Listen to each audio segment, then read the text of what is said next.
Bonjour à tous. Aujourd'hui, on est dans la partie A du Grand 3, qui est le nouveau visage du Parti communiste chinois.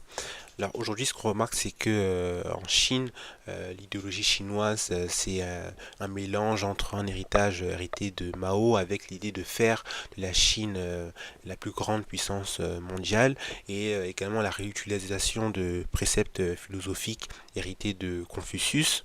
Aujourd'hui, la direction chinoise suivra même une idéologie dite léniniste, c'est-à-dire qui va prôner une révolution dirigée par un parti d'avant-garde pour instaurer une dictature du prolétariat. Et cette idéologie va également insister sur le rôle central du parti communiste pour guider la classe ouvrière et établir un État socialiste en tant qu'étape vers le communisme. C'est pourquoi en Chine, on va remarquer vraiment un rôle très fort de la hiérarchie au sein de l'État, et vraiment l'idée de la dictature du prolétariat, avec le fait que le Parti communiste chinois, il affirme vraiment l'idée de représenter les intérêts du peuple, et même il va pas hésiter à mener des politiques autoritaires pour éviter la division des classes en Chine.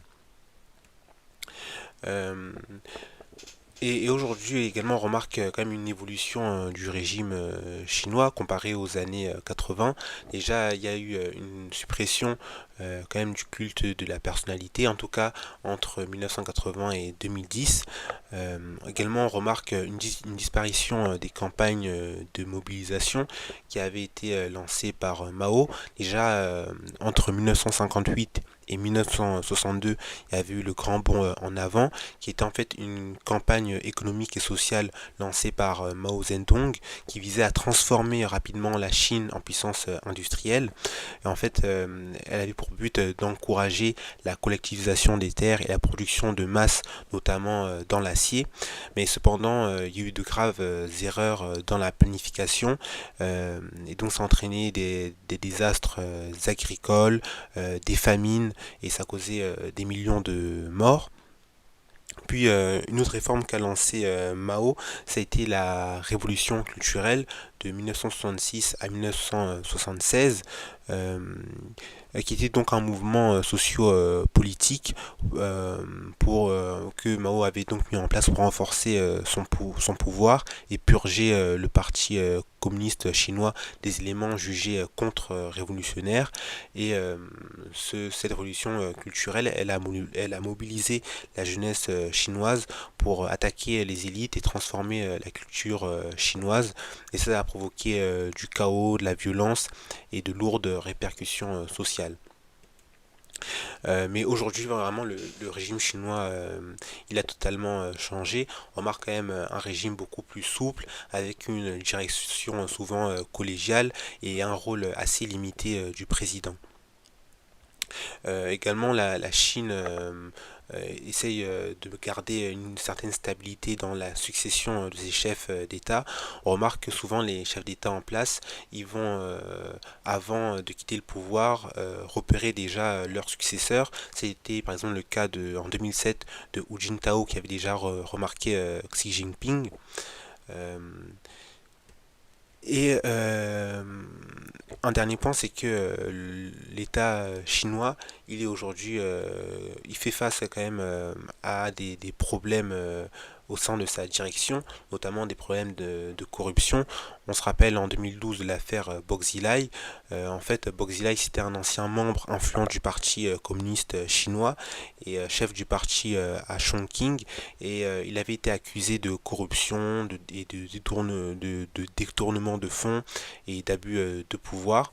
Et il a été condamné à vie, et son procès a même révélé un détournement de plusieurs millions de dollars. Ce qui montre quand même qu'il peut y avoir une corruption à haut niveau au sein même de l'État chinois. Maintenant, on va passer à la partie B, qui est Xi Jinping, un nouveau Mao. En fait, Xi Jinping il est souvent comparé à Mao pour son style de leadership et sa centralisation du pouvoir en Chine. Déjà, il y aurait l'idée que Xi Jinping il essaye de se concentrer, les pouvoirs autour de lui. Xi Jinping, déjà, il a éliminé la limitation des mandats présidentiels en Chine en 2018, lui permettant de rester au pouvoir indéfiniment, et ce qui rappelle un peu la mainmise de Mao sur le parti communiste quand il était encore au pouvoir. Xi Jinping a également accumulé de multiples titres, dont celui du noyau dur du parti pour consolider son autorité personnelle.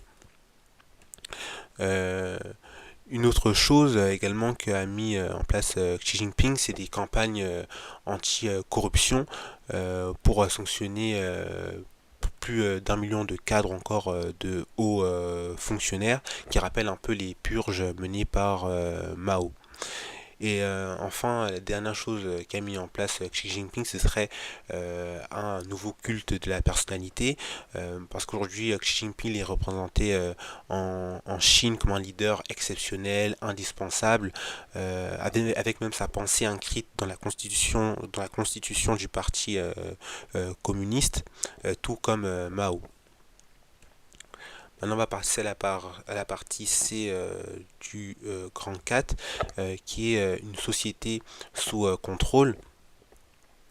Alors comme tout État, la Chine a fait face à une protestation de sa population. Cela va se matérialiser déjà par des grèves. On peut citer la grève de 2010 avec des ouvriers de Honda et de Foxconn, en fait, qui vont se plaindre des conditions de travail beaucoup trop dures, parce que dans ces entreprises on remarque d'énormes vagues de suicides. Euh, une autre protestation, ça va être par exemple en 2022 avec la politique zéro Covid menée par la Chine. En fait, face au confinement strict et aux quarantaines forcées et également aux restrictions des déplacements, il va y avoir des protestations qui vont éclater en Chine dans plusieurs villes, que ce soit à Shanghai, à Pékin ou encore à Guangzhou. Et donc aujourd'hui l'État chinois il essaye vraiment de mettre en place des répressions pour limiter ce type de protestation. Déjà la Chine elle utilise un système de surveillance numérique avancé comprenant la reconnaissance faciale, le suivi des réseaux sociaux ou encore la censure des plateformes en ligne. Mais quand on parle de répression, la Chine elle mène surtout des politiques répressives pour le maintien de contrôle de ces périphéries, comme le Xinjiang, qui était rattaché à la Chine dans les années 50. Et depuis 2007, il y a des campagnes dites de rééducation qui sont utilisées pour interner des millions de Ouïghours et d'autres communautés musulmanes, officiellement pour combattre l'extrémisme.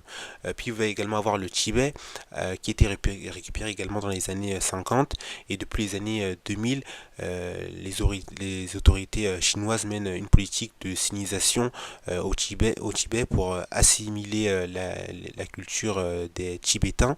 Il y avait déjà eu déjà des années 80 de nombreuses révoltes avec le Dalai Lama. La dernière région touchée, ça va être Hong Kong, qui était avant sous domination du Royaume-Uni, puis redevenue chinoise en 97. Et en 2020 va être lancée la loi sur la sécurité nationale de Hong Kong, en fait, qui a été imposée pour criminaliser les activités jugées subversives, permettant des arrestations massives de militants pro-démocratiques.